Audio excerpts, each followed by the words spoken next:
नमस्कार, खबरों की खबर में आपका स्वागत है। मैं हूं संकेत उपाध्याय। विपक्ष का अलायंस, जिसका नाम इंडिया रखा गया, INDIA, बेंगलुरु की बैठक में जैसे ही यह नाम दिया गया और जैसे ही यह नाम बाहर आया, सत्तारूढ़ दल की अगर बात करें यानी कि भारतीय जनता पार्टी, तो उन्होंने इसको सवालों के घेरे में ले लिया। बीजेपी ने सबसे पहले इस पर हमला बोला। एक के बाद एक कई नेता विपक्षी गठबंधन पर बरसे और कहा कि नाम बदलने से कुछ नहीं होता है। दरअसल विपक्षी गठबंधन का पहले नाम यूनाइटेड प्रोग्रेसिव अलायंस था, UPA, लेकिन उसमें दलों की संख्या कम थी। अब जो गठबंधन बना है उसमें दलों की संख्या 26 है और इस गठबंधन को इंडिया नाम दिया गया है। केंद्रीय मंत्री धर्मेंद्र प्रधान ने कहा है कि नाम बदलने से कुछ नहीं होता है, नाम बदलने से कोई बदलता नहीं है। उन्होंने कहा कि यह नई बोतल में पुरानी शराब जैसा है। हिंदी में सुनने में अटपटा जरूर लगे, लेकिन अंग्रेजी में इसको कहा जाता है old wine in a new bottle, यानी कि आपने वही पुरानी चीज को फिर से रीपैकेज कर दिया, दोबारा परोस दिया। धर्मेंद्र प्रधान ने कहा है कि विपक्ष पहले की तरह ही बर्ताव कर रहा है, लेकिन बीजेपी की तरफ से सबसे तीखा हमला प्रधानमंत्री मोदी ने किया। उन्होंने 25 जुलाई को भारतीय जनता पार्टी के सांसदों को संबोधित करते हुए कहा कि देश को बांटने की योजना रखने वालों के पास भी ईस्ट इंडिया कंपनी और इंडियन मुजाहिदीन जैसे नाम थे, लेकिन लोग इन हथकंडों से गुमराह नहीं होंगे। इससे पहले इतना हताश और दिशाहीन विपक्ष नहीं देखा। यानी कि उन्होंने तुलना इंडिया अलायंस की ईस्ट इंडिया कंपनी से की और उसके बाद इंडियन मुजाहिदीन, जो कि एक टेररिस्ट ऑर्गेनाइजेशन है, उससे कर दिया। इंडियन के नाम की बड़ी तारीफ कर रहे हैं, तो प्रधानमंत्री ने क्या कहा? Indian national Congress, east India company, Indian Mujahideen, popular front of India, तो भी तो इंडियन है। चेहरे पे चेहरे कराते हैं लोग। आज प्रधानमंत्री की टिप्पणियों ने हमें बहुत अधिक प्रेरित किया है। विपक्ष भी चुप नहीं बैठा। विपक्ष ने सरकार की तमाम योजनाओं की बात उठाई, जिसके नाम के आगे भी इंडिया लगा हुआ है। विपक्ष का कहना है कि जब योजनाओं के नाम के आगे इंडिया हो सकता है, तो गठबंधन का नाम इंडिया क्यों नहीं हो सकता? है अपनी बौखलाहट साबित की है। जिन शब्दों का इस्तेमाल किया है, इंडिया जैसे नाम जो देश में क्या दुनिया में नाम कर रहा है, आप उसको एक टेरर आउटफिट कर रहे हैं। वो बाहर देते हैं, लोगों को भटकाने का है।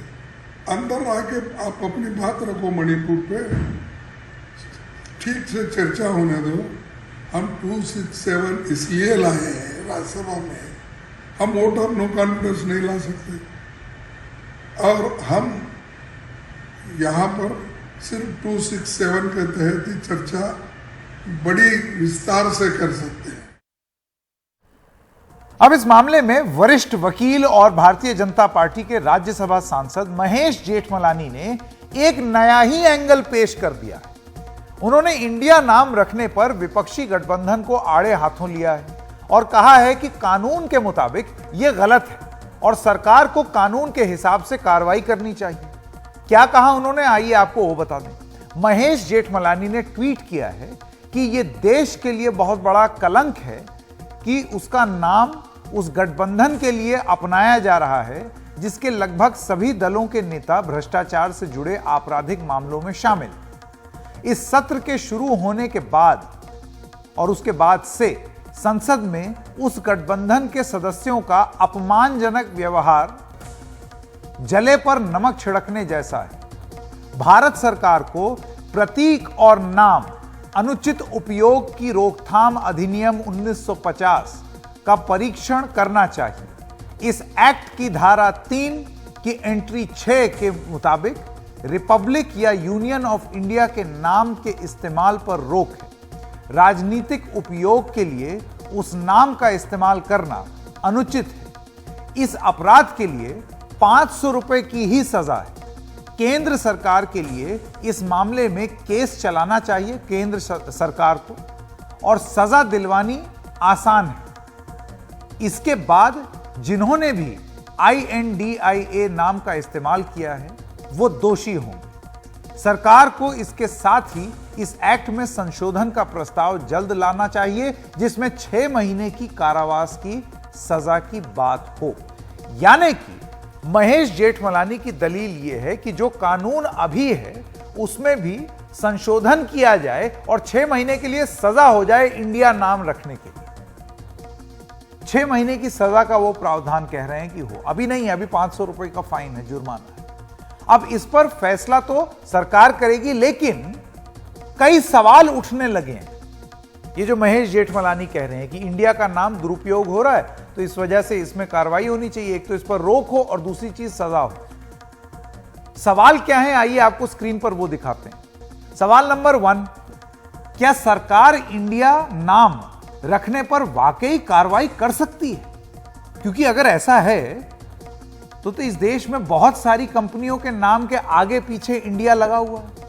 सवाल नंबर 2, क्या यह वाकई लोक प्रतिनिधित्व अधिनियम 1951 और प्रतीक और नाम अनुचित उपयोग की रोकथाम अधिनियम 1950 का उल्लंघन है? वायलेशन है यह कानून। नंबर 3, इतनी जगहों पर इंडिया नाम का इस्तेमाल नाम के अंत या शुरू में किया गया है, हर जगह है, क्या वो सब गैर कानूनी होगा?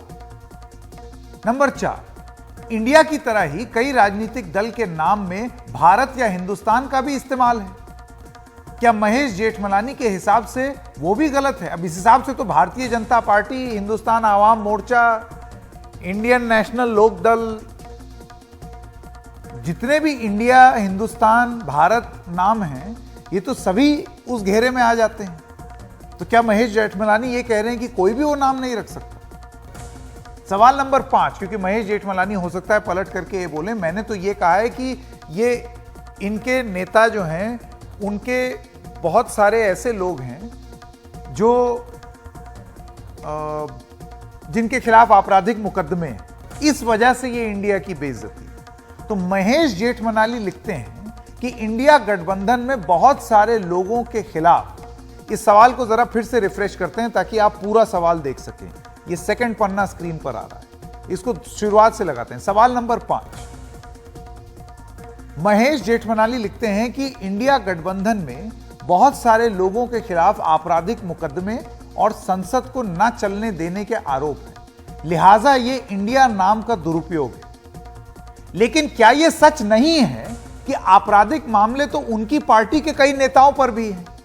आपराधिक मामले तो और पार्टी के नेताओं पर भी हैं, सिर्फ इंडिया गठबंधन में नहीं है। तो फिर इस हिसाब से तो उन सबके ऊपर यह महेश जेठमलानी वाली कार्रवाई हो जानी चाहिए। महेश जेठमलानी ने प्रतीक और नाम अनुचित उपयोग की रोकथाम अधिनियम 1950 की जो धारा बताई है वो क्या है, ये आपको जरा पहले ये बता दें कि कौन से कानून की बात कर रहे हैं, पहले आपको वो बता दें। कुछ प्रतीक और नामों के अनुचित उपयोग पर रोक है। किसी भी मौजूदा कानून के बावजूद व्यक्तियों को केंद्र सरकार या उसके अधिकृत अधिकारी की पूर्व अनुमति के बिना अनुसूची में सूचीबद्ध किसी भी नाम या प्रतीक या उसके समान दिखने वाले किसी भी नकल का उपयोग करने की अनुमति नहीं। अब यह जान लेते हैं कि इसमें सजा का क्या प्रावधान है। कोई भी व्यक्ति जो धारा 3 के प्रावधानों का उल्लंघन करेगा, जिसका महेश जेठमलानी जिक्र कर रहे हैं, उसे जुर्माना देना होगा और उससे दंडित किया जाएगा, जो कि 500 रुपए हो सकता है।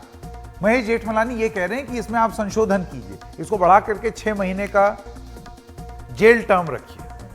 महेश जेठमलानी ने प्रतीक और नाम अनुचित उपयोग की रोकथाम अधिनियम 1950 की धारा 3 में ही संशोधन कर कम से कम 6 महीने की सजा का प्रावधान करने की सरकार से मांग की।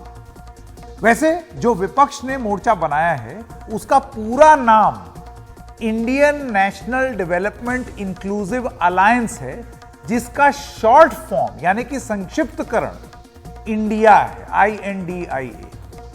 दस्तावेजों में यह पूरा नाम Indian national developmental inclusive alliance है, क्योंकि शॉर्ट फॉर्म को आप देश की बेइज्जती बता रहे हैं, शॉर्ट फॉर्म तो आधिकारिक रूप से नाम है ही नहीं। ऑफिशियल नाम तो जैसा कि मैंने आपको बताया Indian national development inclusive alliance है। तो इसको किस तरीके से कानूनी रूप से समझा जाएगा और क्या संभवतः यह मामला अदालतों में ही जाएगा। हमने ये सवाल पूछे कानून के जानकार और राजनेता नलिन कोहली जो कि भारतीय जनता पार्टी के नेता हैं और सुप्रीम कोर्ट के वकील हैं, और विवेक तन्खा जो कि कांग्रेस के सांसद हैं और सुप्रीम कोर्ट के वकील हैं। इन दोनों का इस पर क्या मानना है, आइए एक एक करके आपको सुनाएं। महेश जेठमलानी खुद एक वरिष्ठ वकील हैं, तो वो एक कानूनी प्रावधान की बात कर रहे हैं। Emblems and names prevention of proper use act है 1950 का, उसको लेके कर रहे हैं कि देश के नाम का इस प्रकार का प्रयोग इस कानून के तहत दुरुपयोग के रूप में देखा जाएगा और उस पर कानूनी कार्रवाई हो सकती है। तो मुझे नहीं दिखता है कि जो ये सारे दल हैं वो हर दूसरे दिन तो संविधान की बात करते हैं, संविधान खतरे में। तो महेश जेठमलानी जी एक भारतीय नागरिक हैं और वो अपने संवैधानिक अधिकार मतलब आर्टिकल 19 अनुच्छेद 19 बोलने की जो स्वतंत्रता है, freedom of expression and speech, उसके तहत अपने विचार रख रहे हैं। और उनके विचार ये हैं कि भाई एक प्रावधान है, कानूनी प्रावधान, उस कानूनी प्रावधान के तहत एक्शन होना चाहिए। तो ये उनका अधिकार है कहने के लिए, और हो सकता है कोई इसमें याचिका कल कोर्ट में डाल भी सकता है। क्योंकि आप इस बात को देखिए राजनीतिक दलों के दृष्टिकोण से या राजनीति के दृष्टिकोण से, ये अलग अलग दल हैं। महेश जेठमलानी जी कह रहे हैं, जो सार्वजनिक रूप से सबको पता भी है, कि कई ऐसे नेता इसमें हैं जिनके ऊपर में अलग अलग कानूनी प्रक्रिया चल रही है।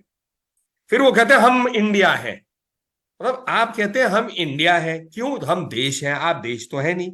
अब उसका कुछ भी अर्थ बनाए, नाम बनाए, अंततः आप पूरा नाम का तो प्रयोग नहीं कर रहे। और इस कानूनी प्रावधान के तहत एब्रीविएशन या इस प्रकार से आप जोड़ के नाम बना दे, वो उस पर भी कार्रवाई हो सकती है। कानूनी बात कहता है the emblems and names prevention of proper use act 1950। उस समय जब संयुक्त राष्ट्र के अलग अलग दल बने थे तो उन्होंने कहा भाई नाम का दुरुपयोग नहीं होना चाहिए। ऐसा ही कानून भारत में है और उसमें क्लियर है, जो स्टेटमेंट ऑफ ऑब्जेक्टिव्स है बिल का, उसमें स्पष्ट लिखा हुआ है, the bill seeks to prevent the improper use of the names emblems for the purpose of trade business calling. Politics is a calling, एक बुलावा है।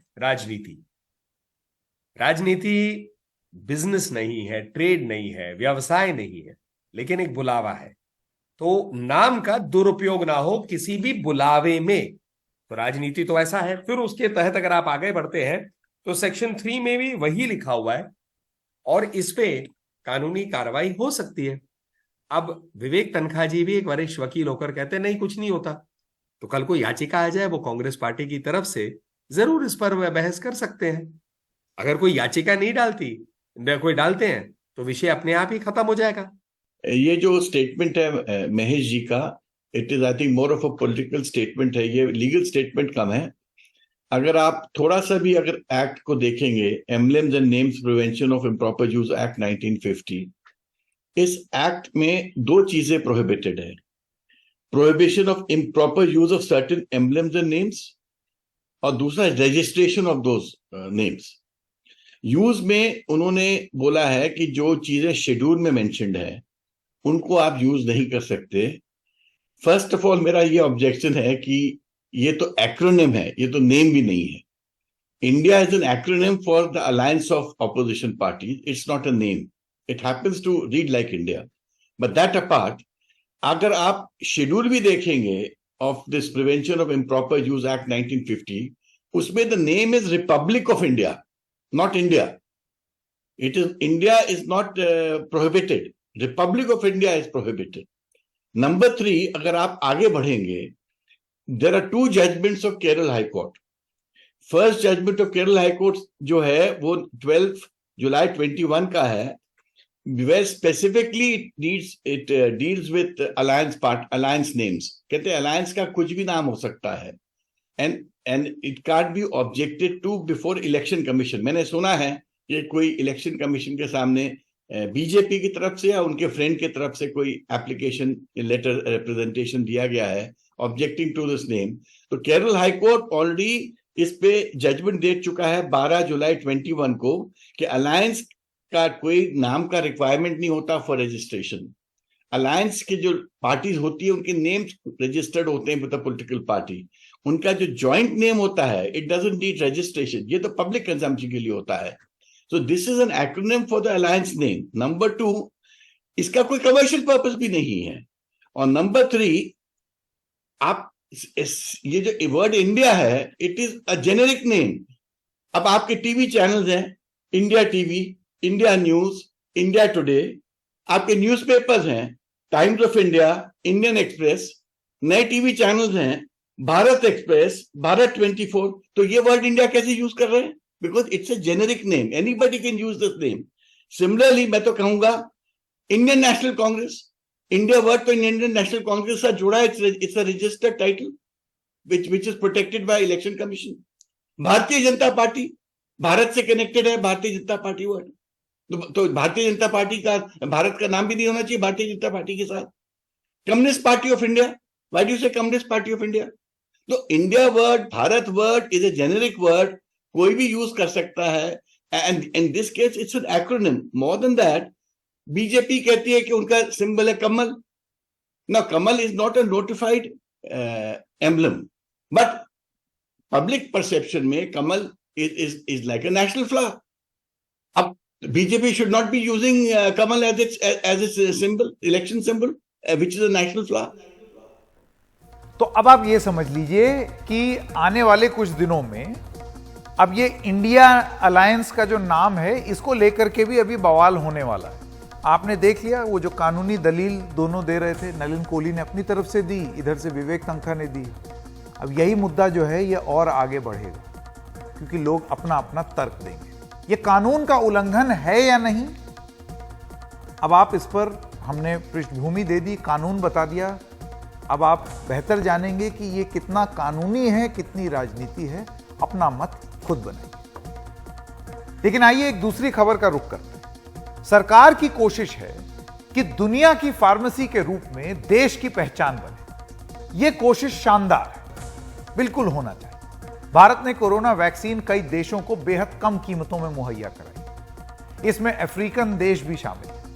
वित्त मंत्री निर्मला सीतारमण ने पिछले साल दिसंबर में एक कार्यक्रम के दौरान कहा था कि भारत को दुनिया की फार्मेसी के रूप में मान्यता प्राप्त है क्योंकि देश सस्ती कीमत पर वैश्विक स्तर की दवा का उत्पादन करता है। लेकिन जो खबरें पिछले कुछ दिनों से आ रही हैं वो सरकार की दुनिया की फार्मेसी बनाने की कोशिशों को एक झटका सा लगता है। ताजा खबर, इराक में यह दावा किया गया है कि जो कफ सिरप भारत में बना था उसमें बच्चों को खतरा हो सकता है। एक स्वतंत्र अमेरिकी प्रयोगशाला वहां के अनुसार मार्च में बगदाद में एक फार्मेसी में खरीदी गई कोल्ड की जो दवा है, जो बोतल है, उसमें 2.1 एथेनॉल ग्लाइकॉल पाया गया है।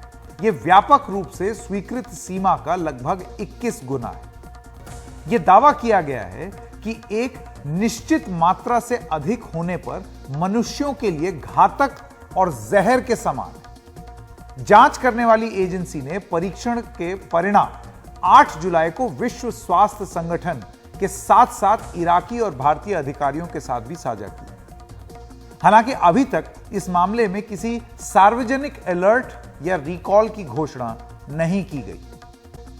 लेकिन इससे पहले गैम्बिया में कथित रूप से भारतीय कंपनी मेडन फार्मा के कफ सिरप से 66 बच्चों की मौत का मामला सामने आया।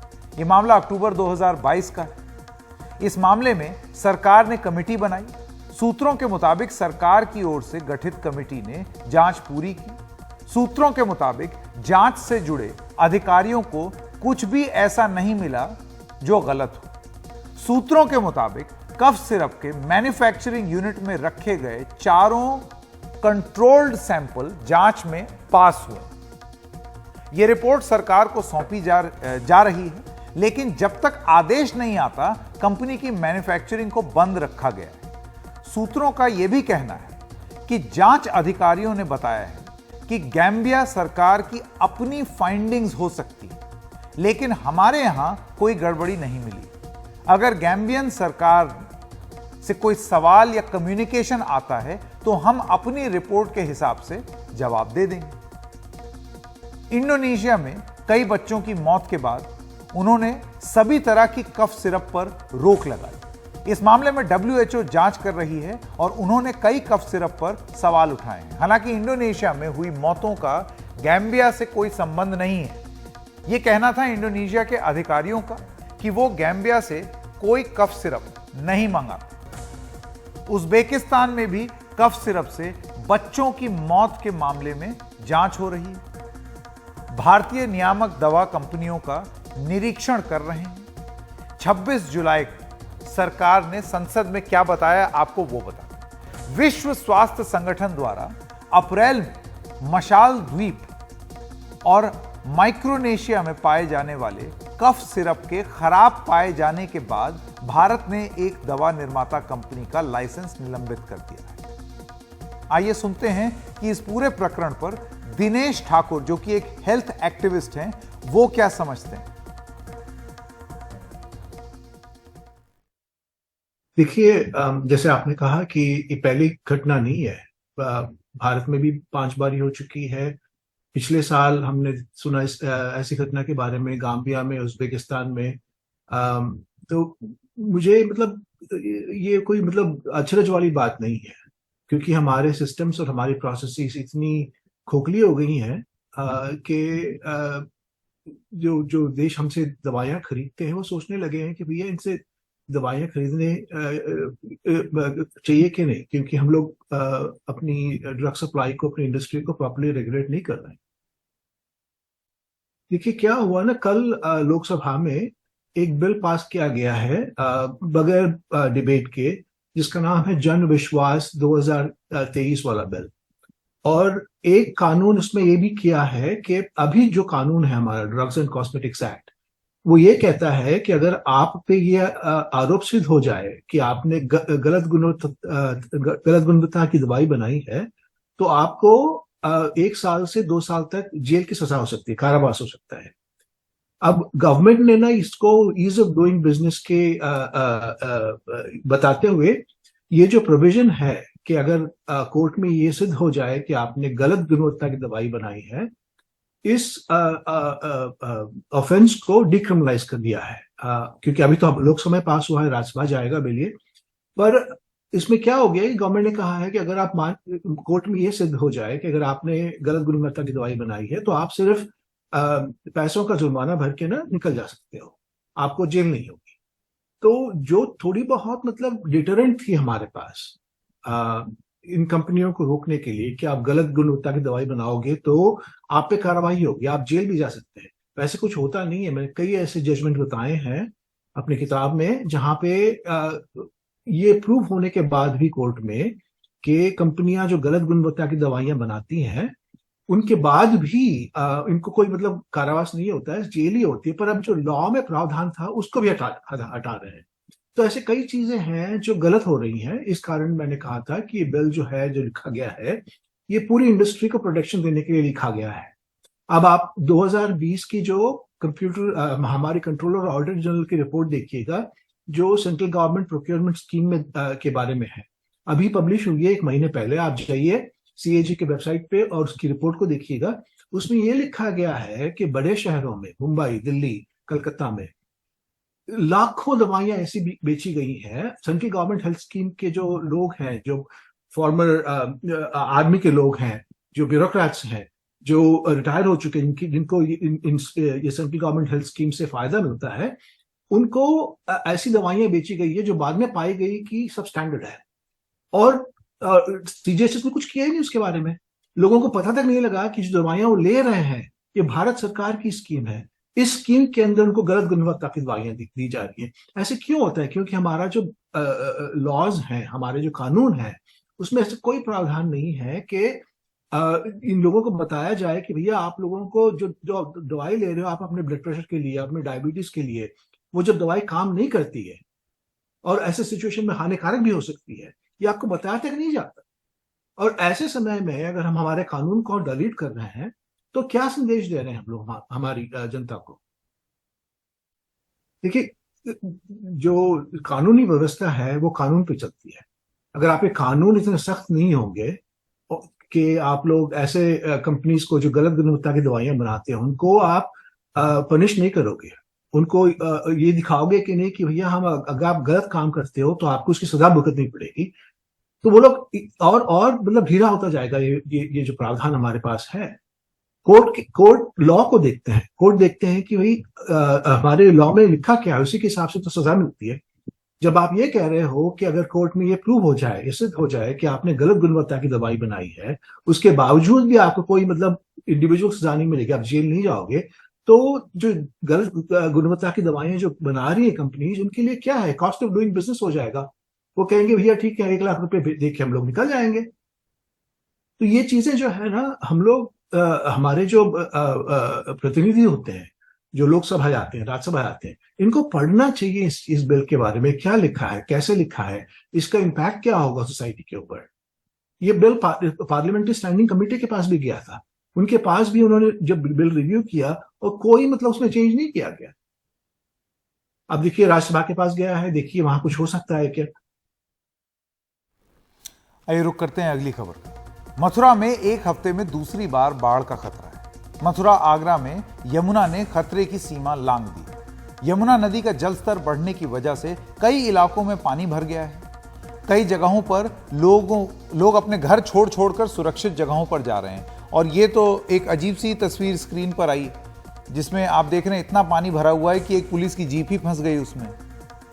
जैसे कि आप देख सकते हैं ये ट्रैक्टर जा रहा है, ये वहां जाकर के पानी निकालेगा। ये देखिए, अब ये पुलिस वाले हैं, अब दरोगा जी को पानी में उतरना पड़ रहा है क्योंकि जीप खराब हो गई, इतना पानी भर गया उसमें। यमुना किनारे खादर में बसी कॉलोनियों के लोगों को सबसे ज़्यादा परेशानी हो रही है। दोबारा एक बार ये तस्वीरें आपको दिखाते हैं। जैसे कि आप देख सकते हैं वो पुलिस की जीप थी, पूरी आधी डूबी हुई। किसी तरीके से दरोगा जी अपनी जान बचा करके पानी में चलते हुए गए। अब पहले भी बाढ़ में लोग जो हैं, जो खादर इलाके में रहते हैं, उनका सब कुछ बर्बाद हो चुका है, घरों को भी नुकसान पहुंचा है और अब दोबारा पानी बढ़ने लगा है। वृंदावन परिक्रमा मार्ग पर भी पानी भरने की खबर आनी शुरू हो गई। और वहीं अगर दिल्ली एनसीआर की बात कर लें, नेशनल कैपिटल रीजन, तो यहां पर तो अगर थोड़ी सी बारिश हो जाए तो उसके बाद फिर आप देखिए तमाशा। शाम होते ही गुरुग्राम में लंबा ट्रैफिक जैम लग गया। यहां निचले इलाकों में बारिश का पानी भर गया और जैसा कि हमेशा गुरुग्राम में होता है, सड़कें नदियां बन गई। और दिल्ली के भी कुछ इलाकों का बुरा हाल है। दिल्ली के नरेला में सड़कों पर पानी भरा है, लोगों को काफी परेशानियों का सामना करना पड़ रहा है। ये सब तस्वीरें हैं जो कि आप स्क्रीन पर देख रहे हैं। कुछ ऐसी भी तस्वीरें आई जिसमें एम्बुलेंस अटक गई, स्कूटर वाले अटक गए, बाइक वाले अटक गए, जैसे कि आप इन तस्वीरों में देख रहे हैं। जरा सी बारिश, एक दिन की बारिश और हर शहर से वही तस्वीरें, वही हाल, देश पानी पानी। और अब बात महाराष्ट्र की। यहां पालघर में भारी बारिश से कई नदियां उफान पर हैं। तानसा नदी में पानी भरने से यहां भताने और उसगांव के बीच संपर्क टूट गया। 3 दिनों से नदी पर बना पुल पानी के नीचे चला गया है। महाराष्ट्र में इस मौसम की बारिश और बाढ़ में अब तक कुल 101 लोग अपनी जान गंवा चुके हैं, वहीं 123 लोग घायल हुए। महाराष्ट्र से हमारे सहयोगी सुनील सिंह की एक ग्राउंड रिपोर्ट देखिए।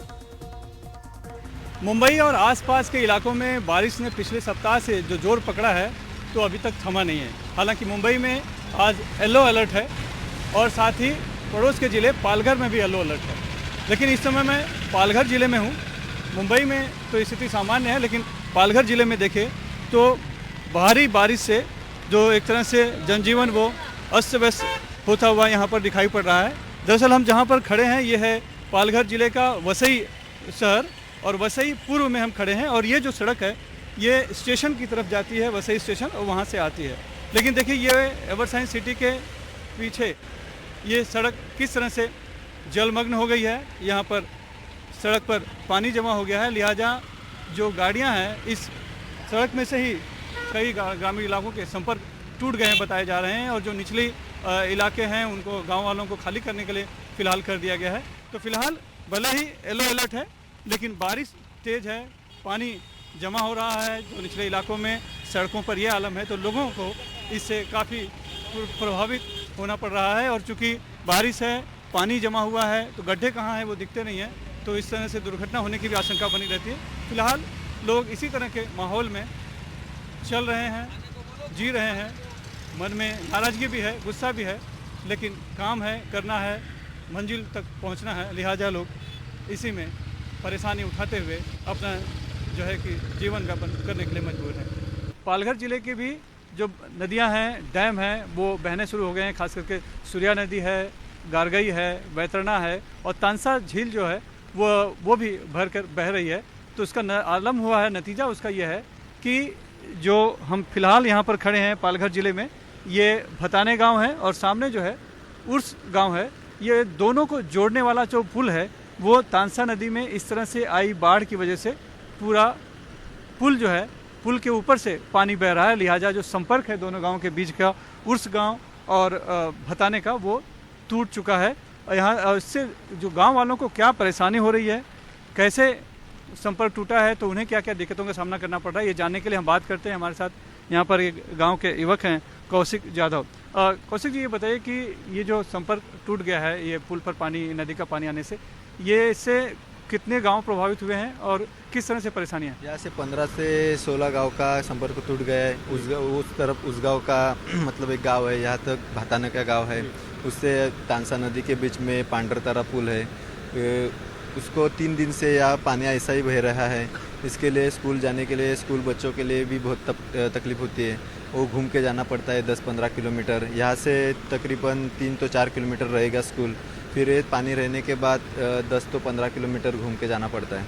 मैं इसमें वसई नाला सुपारा के एक हाउसिंग सोसाइटी में हूँ, और देखिए कि क्या आलम है। पूरा ये जो कंपाउंड है ये पानी से भरा हुआ है, और ये सिर्फ कुछ घंटों के लिए नहीं, बता रहे हैं कि तकरीबन 6 से 7 दिन हो गए, यानी जब से लगातार बारिश हो रही है तब से ये कंपाउंड इसी तरह से भरा हुआ है पूरे कंपाउंड में।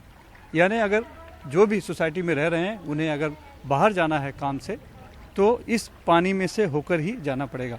बहरहाल पानी निकासी के लिए इन्होंने खुद एक वहाँ पर मोटर पंप लगा रखी है, जिसके ज़रिए वो पानी पंप करके बाहर निकालते हैं, लेकिन वो भी बहुत फ़ायदा नहीं हो पाता, क्योंकि जैसे बारिश होती है फिर से ये सोसाइटी लबालब इसी तरह से भर जाती है। पहले इतना तकलीफ नहीं थी, अभी 7-8 साल ज़्यादा होने लगा, अभी तो बहुत ज़्यादा होने लगा।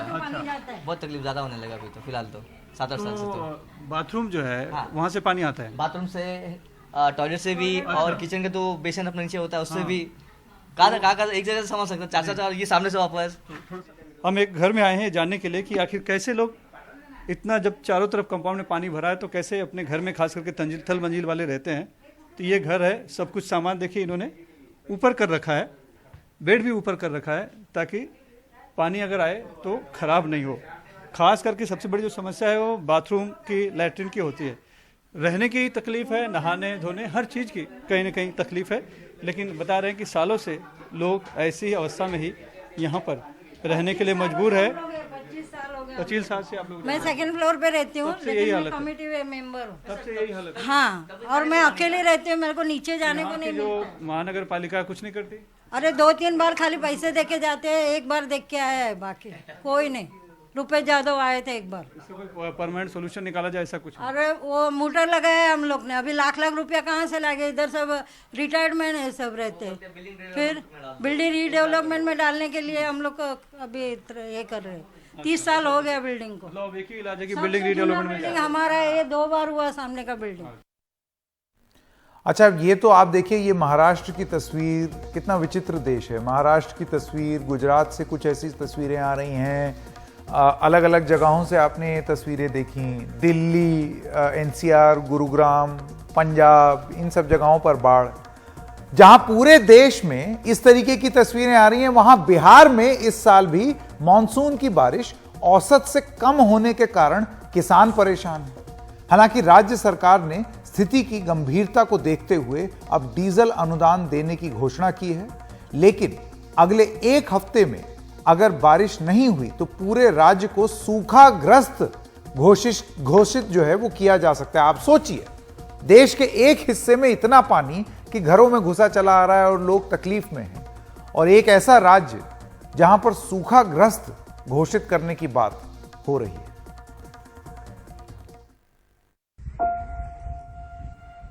दिक्कत यही है कि खेत में दरार तो पड़ले है, न सब्सिडी मिल रहा है कोई तरह का, न बिजली मिल रहा है। बिजली मिलता है तो 2-4-5 घंटा लाइन आया, उसके बाद गया, अब बिल तो धक्का ऐसे करता है।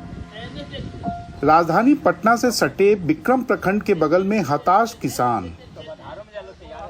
ज्यादातर जगह जहां खेत में रोपनी हुई वो अब बारिश के अभाव में सूख रहे हैं और नहरों में भी पानी अब तक नहीं आया। और ऊपर वाला तो बारिश नहीं जी, तब कैसे क्या होगा। बहुत दूर दिन से चला रहे हैं तो 10 कट्ठा खेत नहीं भीगा है। सरकार का कहना है कि अब तक औसत की महज 40% बारिश हुई है, जिसकी वजह से ज्यादातर जगह खेतों में धान की रोपनी नहीं हुई और जहां दूसरे साधनों से उन्होंने धान रोपा भी वो अब पानी की कमी से सूख रहे हैं। जहानाबाद में तो ऐसे नज़ारे आम हैं। खेत में पानी आधा साल के खत्म हो जाएगा, वर्षा नहीं होगा तो पैदा हो जाएगा। हालांकि राज्य सरकार का कहना है कि सिंचाई में कठिनाई ना हो, इसके लिए डीजल सब्सिडी के साथ ही बिजली की विशेष व्यवस्था की घोषणा की गई है। अभी तक रोपनी की तो हालत बहुत ही खराब है। कुछ ऐसे जिले हैं जहां पे 2% 3% हुआ है, कुछ ऐसे जिले हैं जहां पे 10% हुआ है। भागलपुर में कुछ अच्छी हुई है, लेकिन कुल मिलाकर के हम यही कह सकते हैं कि स्थिति अच्छी नहीं है। अब देख रहे हैं ना, अभी वर्षा पात नहीं हो रहा है, तो हम लोग के लिए सबसे बड़ी चिंता बिहार में है। देखिए, इसके लिए मीटिंग कर चुके हैं और सबके लिए हम लोगों ने कैबिनेट से भी कर दिया, सब लोगों को मदद पहुंचाएंगे किसान। तो हम लोग इसमें लगे हुए रहते हैं भाई, एक एक चीज में जरूर। हालांकि किसान कहते हैं कि सरकार की सहायता तो अपने समय के अनुसार आएगी, लेकिन फिलहाल तो उन्हें मानसून की बारिश का इंतजार है। जब पानी पीने की तो अवस्था में बिलट रहे हैं और सिंचाई के तो दूर के बात है सर। जहानाबाद से मुकेश के साथ, पटना से कैमरामैन हबीब अली के साथ मनीष कुमार, एनडीटीवी इंडिया के लिए। और क्योंकि बारिश की बात हो रही है, बाढ़ की बात हो रही है, सूखे की बात हो रही है, तो एक खबर पंजाब से। पंजाब में बारिश की वजह से ये जो बाढ़ आई है उसने जमकर कहर बरपाया है। हजारों लोगों को अपना घर छोड़ने पर मजबूर होना पड़ा है। लेकिन इसी बाढ़ में एक ऐसी खबर सामने आई जिसने हैरान कर दिया। यहां बाढ़ प्रभावित लोगों को रेस्क्यू करने के दौरान एक वॉलंटियर था, 35 साल का जगजीत सिंह। वो रेस्क्यू कर रहा था, लोगों को बचा रहा था, और बचाते बचाते एकदम से उसको पता चला कि वो 35 साल पहले अपनी मां से जिससे बिछड़ा था, वो दरअसल उन्हीं को रेस्क्यू कर रहा है। मां रो पड़ी, लड़का भी रो पड़ा, और जिस तरीके से वो गले चिपट करके रोए हैं, मैं चाहता हूं कि आप लोग भी जरा ये देखें। मेरा पुत्र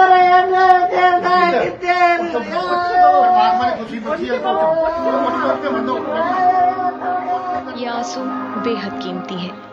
35 सालों का इंतजार इन आंसुओं ने किया है, और आज जब ये बहे तो रुकने का नाम ही नहीं ले रहे थे।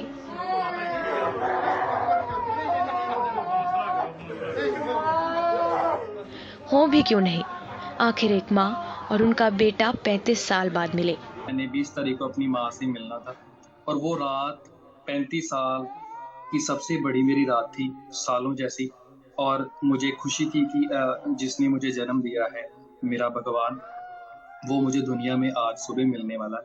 तो जब मैं अपनी घर से गाड़ी से निकले तो मेरी फैमिली और फ्रेंड्स बातें कर रहे थे, लेकिन मैं मेरी माइंड में, मेरे हर हिस्से में मेरी माँ के दर्शन थे कि मैं अपनी माँ को मिलूंगा। और फाइनली वो सफ़र बहुत लंबा था मेरे लिए।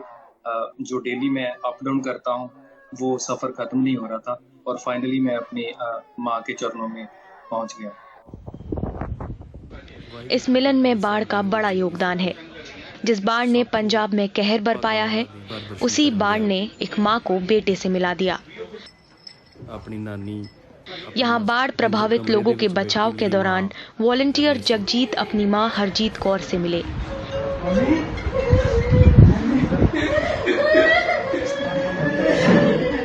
जगजीत जब सिर्फ 6 महीने के थे तो पिता की मौत के बाद वह दादा दादी के पास रहने लगे।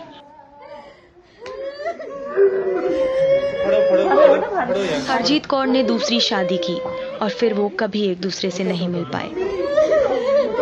मैं सोचता था कि मेरी माँ है वो मुझे क्यों छोड़ के गई, लेकिन उस समय के हालात जो बने वो शायद वही लोग जानते थे जो अब इस दुनिया में नहीं रहे। तो सामने खड़ी मेरी माँ वाकर के सहारे में और मेरी तरफ देखा और मैंने उसे आवाज मारी कि माँ मैं आ गया, और मैं उसके चरणों में माथा टेका। इस मिलन में जगजीत के रिश्तेदार ने अहम भूमिका निभाई। उन्होंने जगजीत को बताया कि उनकी मां का घर उसी बोहरापुर गांव में है जहां वो राहत अभियान के लिए गए हैं।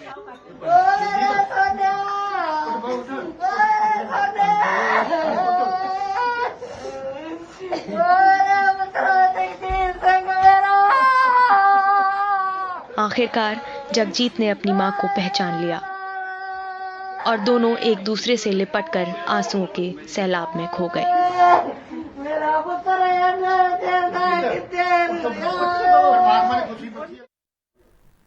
और सोचिए ये सब इसलिए हो पाया क्योंकि पंजाब में एक त्रासदी आई हुई है जिसका नाम है बाढ़। विचित्र देश है, विचित्र चीजें होने लगती हैं, लेकिन उसमें कुछ अच्छा भी हो जाता है, जैसे कि इस परिवार के साथ हुआ। दक्षिणी दिल्ली के बेहद पॉश इलाके मालवीय नगर में दिन दहाड़े एक लड़की की लोहे की रॉड से पीट कर हत्या करने से हड़कंप मच गया है। हालांकि राहत की बात यह है कि पुलिस ने घटना के कुछ घंटों के भीतर ही आरोपी को पकड़ लिया। आरोपी 28 साल का इरफान वो है और उससे पूछताछ में यह खुलासा मिला है कि नरगिस की हत्या की प्लानिंग इसी ने की थी। मुझे मौत चाहिए उसकी सर, और कुछ नहीं, मौत चाहिए। मेरा बच्चा मारा, मुझे मौत चाहिए सर। दक्षिणी दिल्ली के मालवीय नगर थाने से ये जो शख्स ले जाया जा रहा है, पुलिस के मुताबिक यही वो इरफान है जिसने शुक्रवार को मालवीय नगर में दिन दहाड़े नरगिस नाम की लड़की की हत्या कर दी। दक्षिणी दिल्ली के मालवीय नगर में विजय मंडल पार्क में यही वो बेंच है जहां पर दिन दहाड़े एक लड़की की रॉड से पीट कर हत्या कर दी गई। दिल्ली पुलिस के मुताबिक इरफान और नरगिस के परिवार आपस में रिश्तेदार हैं। इरफान नरगिस से शादी करना चाहता था, लेकिन लड़की के परिवार वालों ने मना कर दिया, जिसके बाद नरगिस ने इरफान से बात करनी बंद कर दी। इरफान से यह बर्दाश्त नहीं हुआ और शुक्रवार दोपहर करीब 12 बजे मालवीय नगर के पार्क में बेंच पर नरगिस की रॉड मार कर हत्या कर दी। कॉलेज में गया, गेट पे घेरे खड़ा तो लड़की हमारी फोन करा, कहीं पापा ऐसी बात है। तो हम लोग पहुंचे तो उसने उसके घर वालों से सलाह करी तो उनके घर वालों हाथ पांव जोड़ लिए, कहीं आज छोड़ दो, आज के बाद कोई कैसा काम नहीं होगा। तो मैंने कही चल रिश्तेदारी का मामला है भाई, छोड़ दे, कोई बात नहीं, चाहिए कह दिया। अब वो आज तो मार ही दिया जानते सर, उसमें क्या कर सकते। और हमें सर यही चाहिए, उसकी मौत चाहिए। मेरी एक ही औलाद थी, एक ही लड़की थी, और लड़की की बदला चाहिए सर, मैं कुछ भी कर सकता हूँ। लड़की ने अपनी ग्रेजुएशन की पढ़ाई कमला नेहरू कॉलेज से की है। उसने इसी साल अपना ग्रेजुएशन कंप्लीट किया है और स्टेनो की कोचिंग कर रही थी मालवीय नगर में। तो लड़के को ये पता था कि स्टेनो की कोचिंग के लिए लड़की आती है। लड़की चूँकि इससे बातचीत नहीं कर रही थी, इसका फ़ोन आंसर नहीं कर रही थी, इससे फ़ोन पे कोई कांटेक्ट नहीं कर रही थी, इस वजह से इसने लड़की को स्पॉट किया था और उसके दिमाग में पिछले 2-3 दिन से चल रहा था कि लड़की से किसी तरीके से वो बात करे, और वो तैयारी के साथ आया था कि लड़की को लेकर के इस पार्क में जाएगा। और चूँकि लड़की मना कर रही थी तो उसके लिए, लड़के के लिए एक डू और डाई सिचुएशन था, उसने ये इंसिडेंट किया। ये घटना बताती है कि ऐसा सिरफिरा प्रेम किस काम का जिसमें आप हत्यारे और अपराधी बन जाएं। दिल्ली से मुकेश सिंह सेंगर के साथ शरद शर्मा, एनडीटीवी इंडिया। और खबरों की खबर में आज इतना ही। नमस्कार।